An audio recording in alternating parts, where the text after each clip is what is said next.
All right, one of the big changes for next year is Wildcat Time.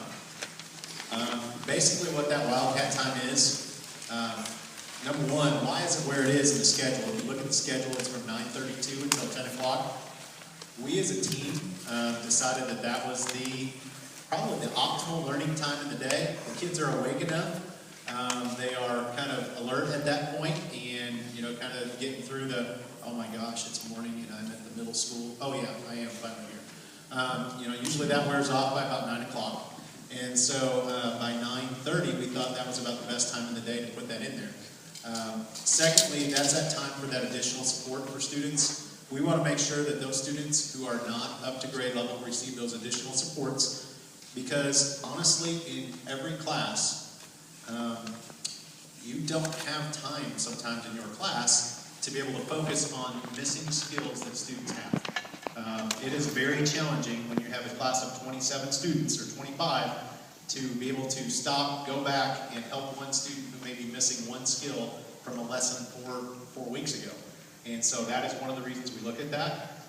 It's also for instructional programs that we work on that are basically targeted. We want to make sure that those are beneficial for all students. It's different, the enrichment and seminar that we have now. That time right now is basically what we call a walk-to intervention, where a student would walk to a teacher to get help on a problem or something like that. What we have found, and this is the last 2 years I've been here, and then previously, is that time that we have had at the end of the day, I would say 80% of our students don't use that effectively. They just don't. That's being blunt, honest, walking around the school on a daily basis. There are a few that do, but many don't. They don't use it as effectively as they need to. We still, the kids who are doing work are doing it during the classes. They're taking it home. They're doing what they need to do. So we have found that needs to be changed. So what's the grading going to be on Wildcat Time? It's going to be pass-fail. It's also not going to give them extra homework. If your student is above grade level or at the intervention, they are not going to get extra homework. That is a time during the school day that if it's an enrichment opportunity, those are going to be some, you're going to hear about it because it's going to be some fun activities.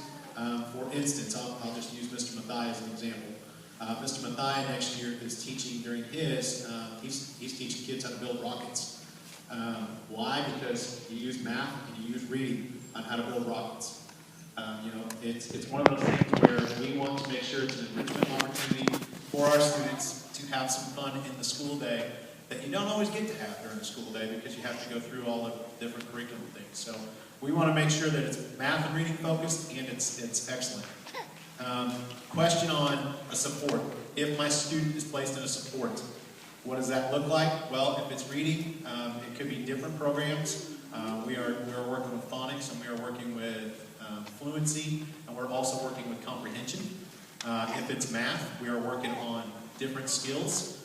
We have a program called Number Worlds that we're going to work with, and that's going to help us build those skills. If your student struggles with multiplication, maybe that's something they missed in 3rd, 4th, or 5th grade. That's a time to go back and help that student catch up so they are so much better for 6th, 7th, and 8th grade math. That will help them become more successful as they transition on from us to the high school. How do we make sure students are placed in the right supports or the right enrichment? We're going to look at data. We have acquired data all year long. Those are our Ames web testing, and that's one of the ways that we look at to help our students. That is looked at during our team times by all of our teachers. We check that out, we look at it, we analyze it, and then we decide exactly how that fits and how that works for each student. And we target those supports to help our students with what they need. Also, our enrichments are going to be 3 weeks long, and then they go on to a next teacher. So it's not you're in that enrichment class forever. You go for 3 weeks, and then you move on to the next teacher. You go for 3 weeks, and you move on to the next teacher. It's a basically five teacher rotation, so it moves forward. It should be fun for students if they're in enrichment. We hope that all of our students want to be in enrichment, of course, because that means everybody's reading or doing math at grade level, which is awesome, and that's exactly our goal. Our next, gotta get my mouse down. There we go. BIST is something we've been using at the middle school for quite some time. It is also used at Rockville and at Broadmoor. What does it mean to be behavior intervention support team? What is this? How is this important? Well, here's what happens. If a student is, let's say they're talking too much in class, or they're not paying attention, the teacher will go over and say, I'll use Maddie as an example. She sits back there. Maddie, I need you to please pay attention right now. And so at that point, Maddie sits up and starts paying attention. If the teacher goes back to teaching and they still see that she would be not paying attention and struggling, she could be asked to move to the safe seat in the room. What is the safe seat in the room? It's a seat in the back or the side of the room that's basically on, they're still in the classroom, they're still hearing the instruction, but they have not been focused or they have not been following along and being able to stay within the classroom set. They're still in the classroom, but they're not within in what the teacher has asked them to do. The safe student moves to the safe seat, but they still can't act appropriately. They might be asked to move to the buddy room. At that point, that would be going from, say, Mr. Holloway's room to Miss Kate's room. Right across the hall, somewhere close. They'd go to another teacher's classroom. Why would they go to the buddy room? Because they've been disrupting the classroom they were in. And they cannot, that's not okay to disrupt everybody else's learning because you can't get your behavior under control. So they go to the buddy room. If they are not successful in the buddy room, well, first of all, they go to the buddy room. They have to process back in with the teacher that they left that classroom from. They have to go back to that teacher and say, what did I get? What can I do differently? How do we change this? There is also a think sheet that's attached to that, which makes them think about what that behavior was that made them leave the room in the first place. All right, so if they're in the buddy room and they can't handle the buddy room, they come to the office. And then, of course, they will be dealing with me, and then we'll talk about why they were sent to me. We'll talk about that, and then they have to process back in still with that teacher, because you still have to correct that relationship before that can continue. So there's a lot of layers to BIS, but the main goals of BIS are to help that student recognize their behavior, help them change that behavior, help them to remain in the classroom as much as possible. And it saves, because what are you learning sitting in the office, except for that it's a fairly busy place and it's a lot of entertainment sometimes. There's not a whole lot going on in the office that's going to help a student be successful learning in the classroom. So our goal is to keep them in the classroom as much as possible. All right, moving forward. Student involvement, Mrs. Tappan. Hi, I'm Mrs. Tappan. I'm the librarian here at the middle school, and I'm going to go over student involvement. As you can see from the flip chart, our students at LMS have many opportunities to get involved outside the classroom. Our biggest organization is SAD. Hundreds of students, 6th, 7th, and 8th grade are in SAD. I'm just going to read their mission statement. It says, this chapter is to provide the tools necessary to help prevent underage drinking, impaired distracted driving, and other destructive decisions. They do all sorts of really neat things throughout the year. They have Friday Night Live events, they have dances, they help with Red Ribbon Week, they go to camp. So it's really a good organization for your student to join. There are different things they have to do, and that's listed on here to become a part of that organization. We have a really good chapter here. If you've seen any of the news or the things that have gone out to parents, they're winning awards, and they're really becoming, I would say, nationally known. So we're very, very proud of that organization. Student Council is for 6th, 7th, and 8th graders. They do a lot of fun things too, and they also help the school and do some fundraising. In the fall, students may run for Student Council. There will be 5 students from each class eventually elected by their peers to sit on the Student Council. And then there are also 4 8th grade officers, which I think that happened today. And so those officers, plus in the fall, any student may run for class representative. Sports, of course, we have cheerleading. Right here, great cheerleading coach.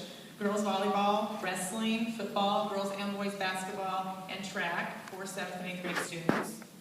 We have CATS Club. Those are 8th grade students who have been chosen based on their leadership abilities, academics, to do some things in the school to help the school and help other students.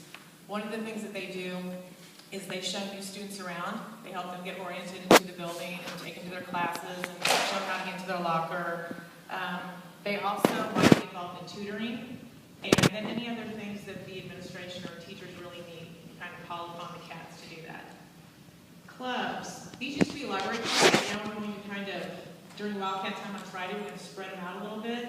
And so we have anime, and that's one of our biggest clubs also. And if you don't know what that is, that's kind of a Japanese style of cartooning, and like a lot of graphic novels are in that style. And the kids come in, and those that are really creative, and they kind of like that, they come in, they learn how to draw the different parts of that, and they watch videos on how to draw. Usually the 8th graders kind of take some leadership. I think next year our art department might have a little say in that, might help with that, which makes total sense because Mr. Mathai can do that way better than I ever could. So they're going to get to go down and see him. We also have chess for 6th, 7th, and 8th grade. That's very popular, and they love to play each other and get into tournaments, and they always ask him to come play, and teachers. Yeah, they love chess. And we've been fortunate. We've had some parents donate chess boards, and so we have plenty. We have lots and lots of people down there playing chess. We also have gaming. And that's playing school-appropriate games on the computers, and also just old-fashioned games like we grew up with, board games. They come in and do that. And it's really good to see kids of different ages sitting down, cooperating, and following rules of games, and just having a lot of fun. And the last one here is Library Council. Those are the kids that really like to be in the library. They really like reading, and they come to me, and we do all sorts of things. It could be clerical things, like they love checking the books. They like to help shelve, things like that. They also do recycling every Friday. They go around, get everybody's bin, and take it to recycle outside there. And then they also help me with the book fair. They make book displays. We are cooperating with the public library several times throughout the year, and they will help with their summer decorations. That's what we're doing right now, and just some other events. So it's a really good group of kids, and they're always at my beck and call. I love it. Sign up. That and made most of these flip charts that you guys are reading right now. So that is a great group of young men and women, and we really appreciate them. Last thing I want to talk to you tonight about is activity eligibility, and this is brand new. A couple different things on this. Number one, why are we bringing up activity eligibility? Well, number one, we realized that as a middle school, our job is to, number one, focus on academics. And we absolutely love our sports and our clubs and our games and all of the things we do.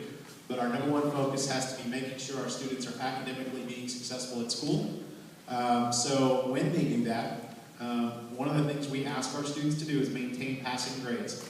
I'm not saying you have to be a straight A student, but I am asking that you maintain passing grades to be able to participate in our games. That does not kick you off the team. That does not kick you out of any club. It says, please make sure that you are working hard enough at school to maintain passing grades. Basically, how that works is, we're going to talk about how this is and what this happens before we ever enter into a sport.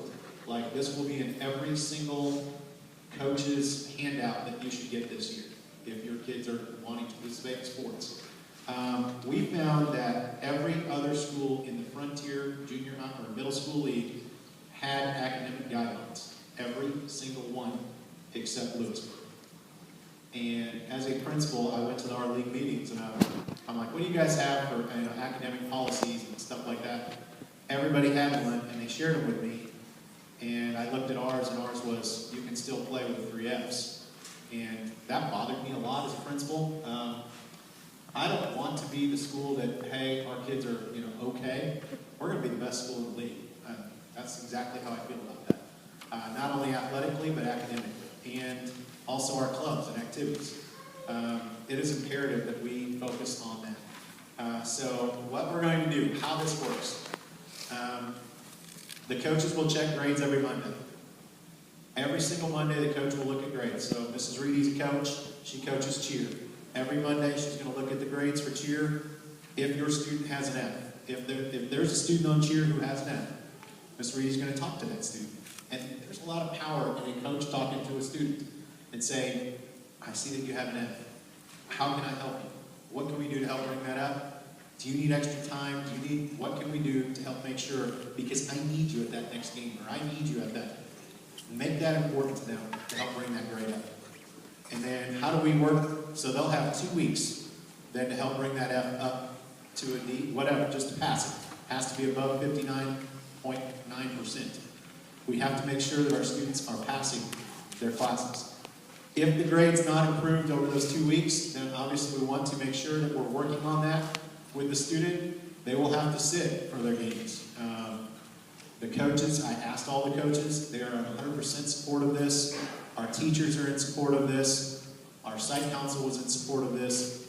This is something that we thought was important because we need to be the best in academics before we ever touch the field. And that was something that we really thought was important as a school, and we really felt was critical for our success once again, in the classroom and on the court. So that's the whole purpose of the academic eligibility. No one will be removed from the team for academic. So, in other words, if you have an F for 2 weeks, that does not mean they're kicking you off the team, because what would be in your incentive to bring that F up? So obviously we want to make sure that there's incentive built in to help bring that F up so that you can play in the next game, or you can participate in the next club meeting, or whatever the case may be. Many of our clubs already had academic guidelines. This is just a unified one, so everybody knows what the guidelines are, and so we can help make sure that all of our students are being successful.